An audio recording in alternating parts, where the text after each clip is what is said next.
நம்ம வீடுகளில் இங்கே யாராவது டீச்சர் ஃபேமிலின்னு இருக்கீங்களா? டீச்சர்ஸ், அம்மா அப்பா டீச்சர், ஒருத்தர் அங்கே இருக்கார், அங்கே இருக்கார். நீங்களும் அதை பார்த்துருப்பீங்க.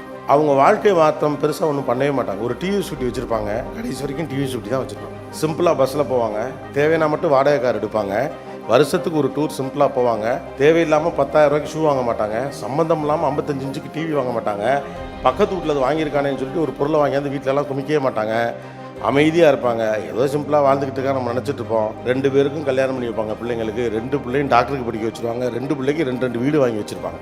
ஏன்னா அவங்க பொருளாதாரம் உயர தங்கள் செலவுகளை உயர்த்தி கொண்டவர்கள் அல்ல. மாறாக பொருளாதாரம் உயருகிற போதும் தங்கள் செலவை கட்டுக்குள் வைத்து அதன் வழியாக அசட்டை பில் பண்ணுறது. There are 2 kind of people who are walking in the world. The one is the people, those who are saving money and building the wealth.